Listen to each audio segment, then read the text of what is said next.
আসসালামু আলাইকুম ওয়া রাহমাতুল্লাহ।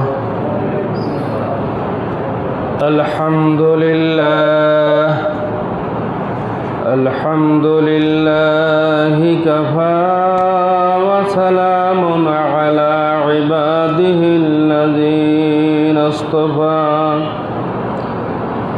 আউযু বিল্লাহি মিনাশ শাইতানির রাজীম। বিসমিল্লাহির রহমানির রহিম। ইয়া আইয়ুহান নাসু উবুদু রাব্বাকুমুল্লাযী খালাকাকুম ওয়াল্লাযীনা মিন ক্বাবলিকুম লাআল্লাকুম তাত্তাকুন। وعن ابن عباس رضي الله تعالى عن النبي صلى الله عليه وسلم قال: أربع من أعطيهن أعطي خير الدنيا والآخرة: قلب شاكر وذكر لسان ذاكر. فقد قال الله تعالى في شان حبيبه آمرا ومخبرا: إن الله وملائكته يصلون على النبي يا أيها الذين آمنوا صلوا عليه وسلموا تسليما. اللهم صل على سيدنا مولانا محمد وعلى آل سيدنا مولانا محمد يا صاحب الجمال ويا سيد البشر من وجهك المنير لقد نور القمر. اللهم صل على سيدنا مولانا محمد وعلى آل سيدنا مولانا محمد. মুআজ্জাজ হাজিরিন, উপস্থিত বিভিন্ন বয়সের মুসল্লিয়ানে কেরাম, শুরুতে আমরা মহান রব্বুল আলামিনের দরবারে শুকরিয়া আদায় করি, যিনি আমাদেরকে জিলকদ মাসের 6 তারিখ তার হুকুমের সালাতুল জুমা আদায়ের জন্য আল্লাহ পাক আমাদেরকে মসজিদে আসার সুযোগ করে দিয়েছেন। এজন্য মহান রব্বুল আলামিনের দরবারে শুকরিয়া আদায় করি। আলহামদুলিল্লাহ, রব্বানা লাকাল হামদ হামদান কাসীরান তাইয়্যিবান মুবারাকান ফি। দরুদ ও সালাম মানবতার মহান শিক্ষক, আখিরি নবী, সর্বশেষ নবী জনাবে মুহাম্মদুর রাসূলুল্লাহ সাল্লাল্লাহু আলাইহি সাল্লামের। সম্মানিত হাজিরিন, আজকে 24শে এপ্রিল 2026 ইংরেজি, 6 জিলকদ 1447 হিজরি এবং 11 বৈশাখ 1433 বাংলা। আমি সূরা আল বাকারার 21 নম্বর আয়াতখানি আপনাদের সামনে তেলাওয়াত করেছি। এই আয়াতে আল্লাহ পাক তার ইবাদতের জন্য আমাদেরকে আহ্বান জানিয়েছেন। মহান আল্লাহর বাণী, আল্লাহ পাক বলেন, ইয়া আইয়ুহান নাস, হে মানব মণ্ডলী, উবুদু রব্বাকুম, তোমরা তোমাদের পালনকর্তার ইবাদত করো। কোন রবের? কোন পালনকর্তার? আল্লাযী খলাকাকুম ওয়াল্লাযীনা মিন ক্বাবলিকুম, যিনি তোমাদেরকেও সৃষ্টি করেছেন এবং তোমাদের পূর্বের মানুষগুলোকেও সৃষ্টি করেছেন। আর আশা করা যায় লাআল্লাকুম তাত্তাকুন, তোমরা এই আল্লাহর ইবাদতের মাধ্যমে মুত্তাকিন হতে পারবে, পরহেজগার হতে পারবে। এই আয়াতখানি দ্বারা যেটা বোঝা যায় যে মুত্তাকিন হতে হলে, পরহেজগার হতে হলে, উলিয়া হতে হলে, মানে বুজুর্গ হতে হলে কি হতে হবে? আল্লাহর ইবাদত করতে হবে। তো কিছু লোকজন আছে যে আল্লাহর ইবাদতের ধারে কাছে যায় না, আর আমরা মনে করি যে এ তো বুজুর্গ হয়ে গেছে। তাহলে ধারণাটা কি আমাদের ভুল না? আল্লাহ পাক তো বলেই দিয়েছেন যে তুমি যদি বুজুর্গ হতে চাও, তুমি যদি পরহেজগার হতে চাও, তুমি যদি মুত্তাকিন হতে চাও, তাহলে তোমাকে কি করতে হবে? আল্লাহর ইবাদত করতে হবে। তা আল্লাহর ইবাদত কিভাবে করতে হবে নবীজি দেখিয়ে দিয়েছেন না আমাদেরকে? আল্লাহ পাক শুধু ইবাদত করতে বলছেন, আর ইবাদতটা কিভাবে করতে হবে এটা নবীজি দেখিয়ে দিয়েছেন। যে ফজরে 2 রাকাত সুন্নত, 2 রাকাত ফরজ, জোহরে আগে 4 রাকাত সুন্নত, এরপরে 4 রাকাত ফরজ, এরপরে 2 রাকাত সুন্নত, যদি 2 রাকাত নফল কেউ পরে পড়লো। আসরে কিভাবে 4 রাকাত ফরজ, মাগরিবে কিভাবে 3 রাকাত ফরজ, এশায় কিভাবে 4 রাকাত ফরজ। নবীজি এটা কি করছেন? ইবাদতটার পদ্ধতিটা হাতে কলমে উম্মতকে শিক্ষা দিয়ে দিয়েছেন। তাহলে আল্লাহ হলেন আল্লাহ হলেন মুআল্লিম, বা তিনি প্রশিক্ষক। নবীজি হলেন তার ছাত্র, তিনি তালবে এলেন, তিনি শিখেছেন। তো নবীজি যেটা শিখেছেন সেটার মাধ্যমে তার উম্মতরা সেভাবে আমল করতে হবে। এখন নবীজি 5 ওয়াক্ত নামাজ পড়ছে, আপনি যদি বলেন আমি 3 ওয়াক্ত পড়লেই চলবে, তাহলে কি আপনি নবীজির উম্মতের মধ্যে আছেন? আপনি যদি বলেন আমি সপ্তাহে 1 দিন পড়বো নামাজ, আপনি কি নবীজির উম্মতের মধ্যে আছেন? আপনি যদি বলেন নামাজ পড়বো 1 দিন, জীবনে 1 দিন, সেজদার মতো সেজদা 1 দিন করলে নাকি হয়ে যায়, এরকম ভণ্ড আছে না কিছু? তো এই সমস্ত পদ্ধতি নবীজির পদ্ধতির বাইরে যে পদ্ধতি আপনি দেখবেন, সেই পদ্ধতিটাই কি? ভণ্ডামি। সেই পদ্ধতিটাই ভুল পদ্ধতি। এই জন্য আল্লাহ বলছেন ইবাদত করতে, নবীজি ইবাদতটা কিভাবে করবে এটা দেখিয়ে দিয়েছে।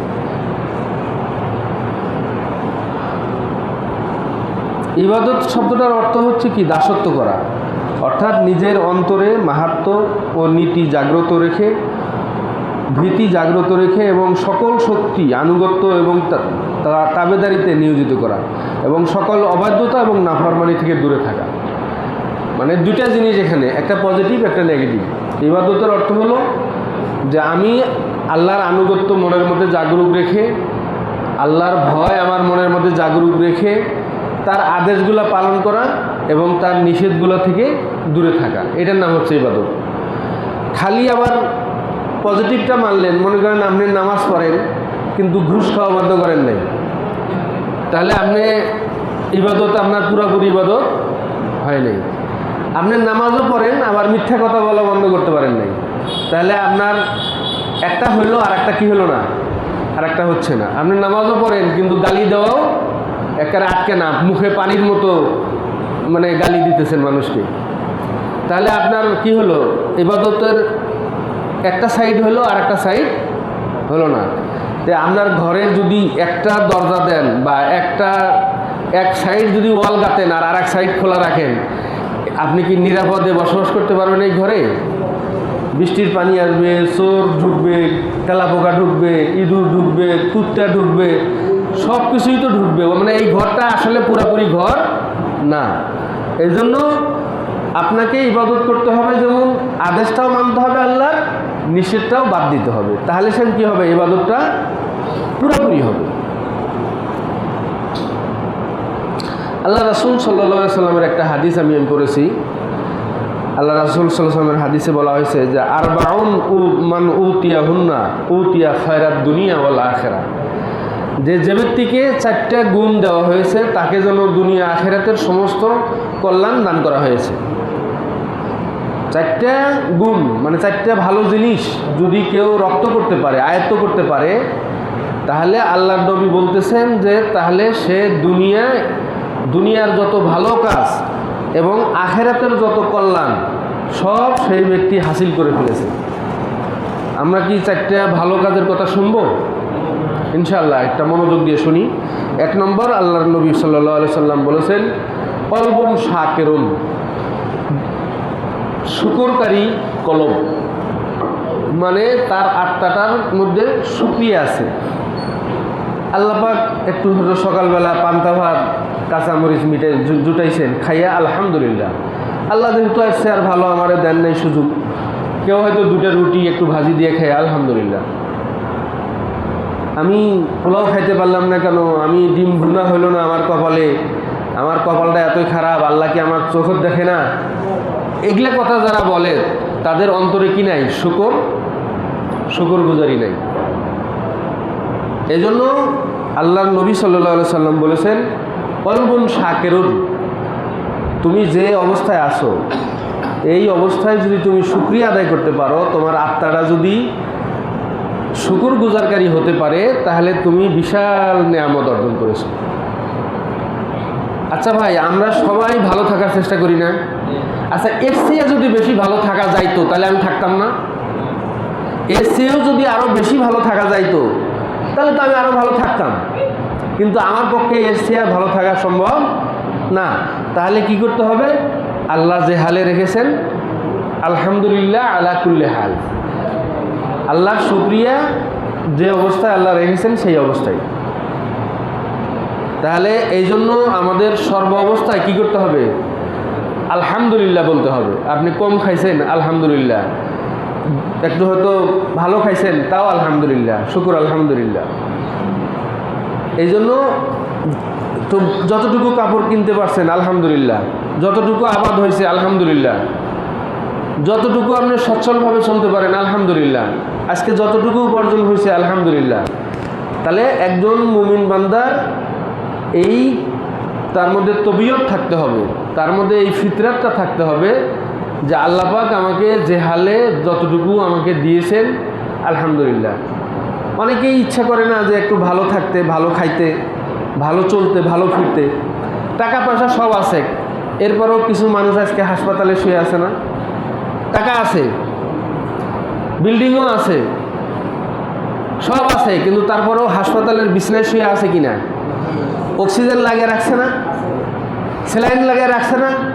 টাকা তো আছে বাড়িতে, বিল্ডিং তো বাড়িতে আছে, তোষক আছে বাড়িতে, এসি আছে ঘরের মধ্যে, কিন্তু সুযোগ নাই। আল্লাহ পাক যে হালে রেখেছেন আপনাকে আমাকে ওই হালেই থাকে কি করতে হবে? শুকরিয়া আদায় করতে হবে।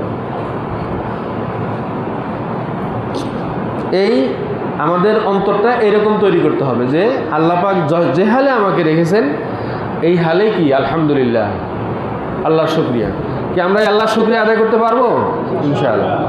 2 নম্বর, ওয়া লিসানুন জাকিরুন, আল্লাহর নবী সাল্লাল্লাহু আলাইহি ওয়াসাল্লাম বলেছেন যার জবানটা জিকির করে সবসময়, যার জবানটাকে জিকিরকারী জবান বানানো হয়েছে সে যেন দুনিয়া এবং আখিরাতের ভালাই অর্জন করেছে, সে দুনিয়া আখিরাতের কল্যাণ অর্জন করতে পেরেছে। আপনি একা একা হাঁটতেছেন, গুনগুন করে গান গাবেন না, এটা ওটা চিন্তা করে লাভ নাই।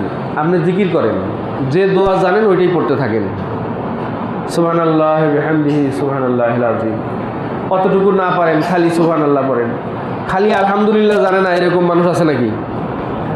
কোনো ক্লাসে পড়ে নাই তারপরেও আলহামদুলিল্লাহ বলতে পারবে না? আপনি আলহামদুলিল্লাহ বলেন।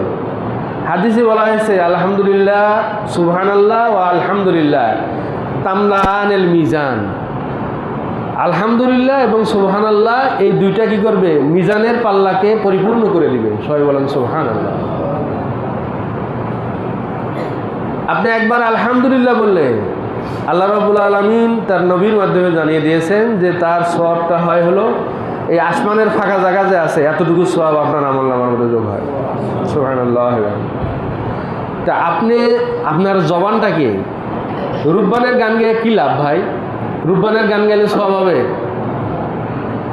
তা আপনি ওইটা গাইতেছেন কি জন্য? আপনি আল্লাহর তসবিহ পড়েন, আল্লাহর গান গুনগান গান, আল্লাহর দোয়া জিকির শেখেন, নবীজির শেখানো দোয়া শেখেন, এইটা পড়েন আপনি। আপনার কি মনে হয় কবরে যাওয়া লাগবে না? কি মনে হয় আপনার? কারো সন্দেহ আছে নাকি? কারো সন্দেহ আছে? আপনার কবরে যাবেন নিশ্চিত। চুলগুলা আগে কালা ছিল, আগে তো প্রথমে দাড়ি ওঠেই নাই, তখন তো একটু গরম আর এক রকম ছিল না শরীরে। দাড়ি ওঠার পরে গরমটা একটু একটু হালকা হইতে, কম একটু একটু ঠান্ডা হইতেছিল আর কি। আচ্ছা, পাকার পরে আপনার অপশনটা কি আছে এখন?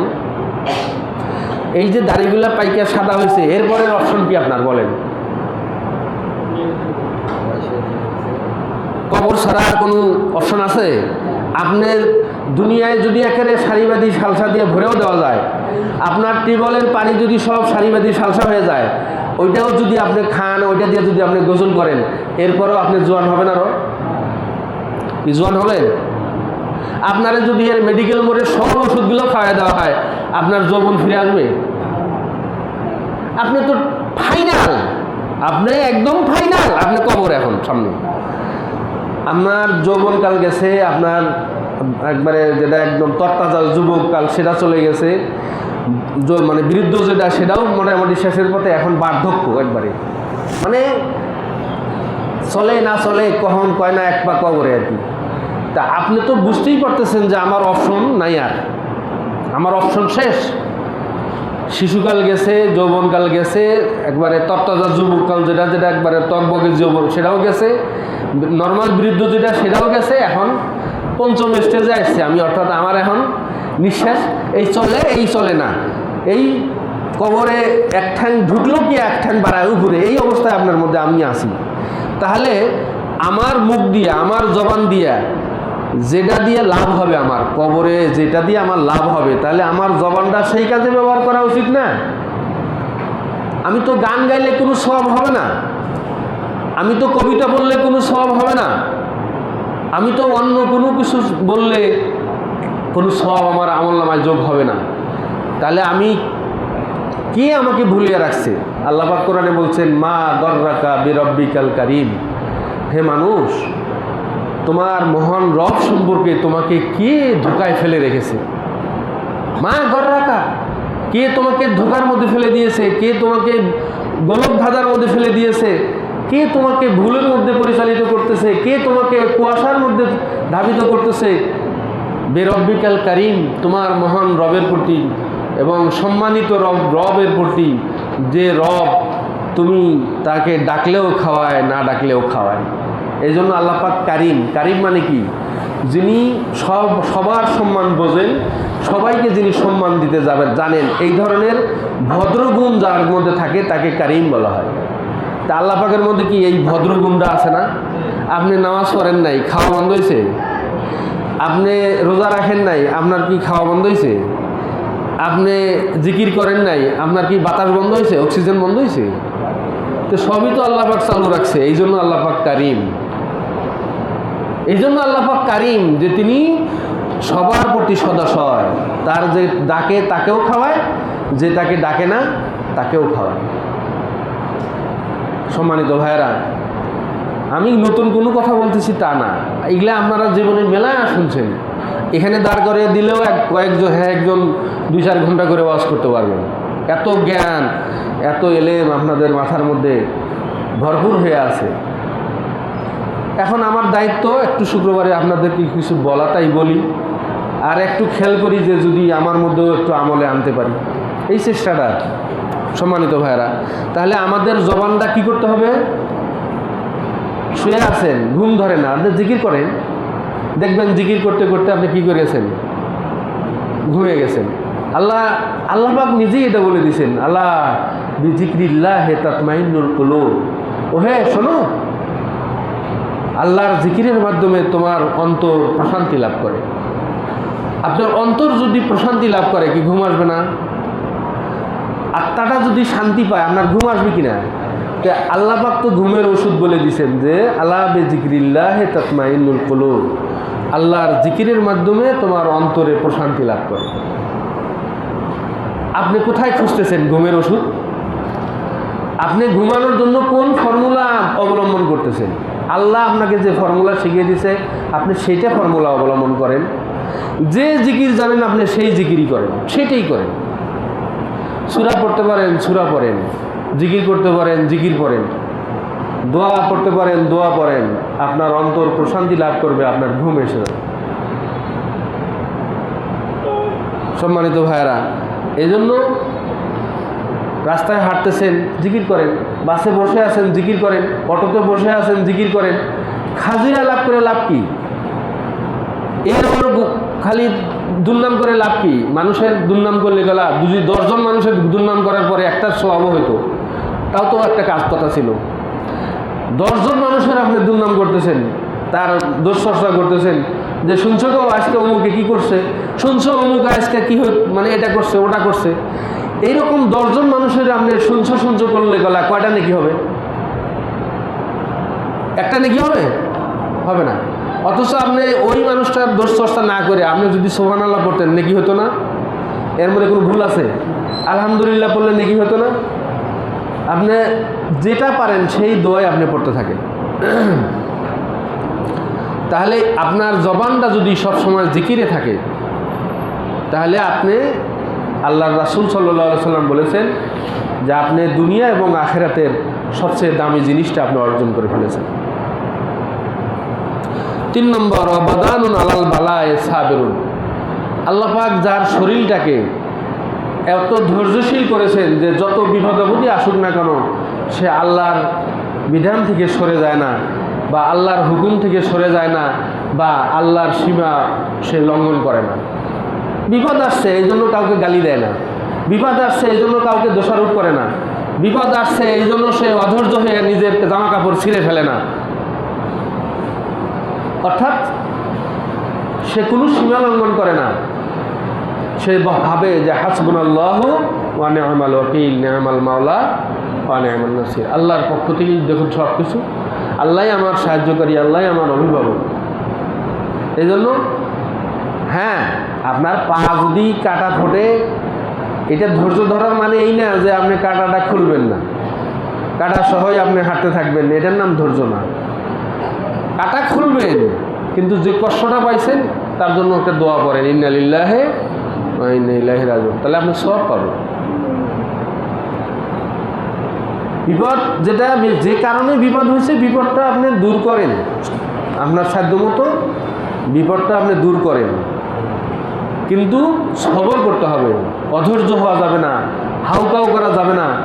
এটার জন্য মানুষকে দোষারোপ করা বা মানুষের চিল্লাচিল্লি করে মানুষকে গালিগালাজ করা, এটা করা যাবে। এইরকম একটা বদন, এইরকম একটা শরীর আল্লাহ পাক যাকে ধৈর্যশীল দান করেছেন, আল্লাহর নবী সাল্লাল্লাহু আলাইহি ওয়াসাল্লাম বলেছেন তাকে দুনিয়া এবং আখিরাতের কল্যাণ দান করা হয়েছে। এরপরে 4 নম্বরে আল্লাহর নবী বলেছেন সাল্লাল্লাহু আলাইহি ওয়াসাল্লাম, ওয়া জাওজাতুন লা তাবগীহি খাওনান ফি নাফসিহা ওয়ালা মালিহি। আল্লাহ পাক যাকে এমন একটা স্ত্রী দিয়েছেন যে সেই স্ত্রী তার নিজের চরিত্রেরও হেফাজত করে, তার সতীত্বের কোনো খেয়ানত করে না, এবং স্বামীর সম্পদেরও কোনো প্রকার নষ্ট করে না, তসরুপ করে না, চুরি করে এদিক ওদিক পাঠায় না, এরে ওরে দেয় না। মানে স্বামীর সম্পদটাকেও কি করে? হেফাজত করে, এবং তার নিজের সতীত্বকেও হেফাজত করে।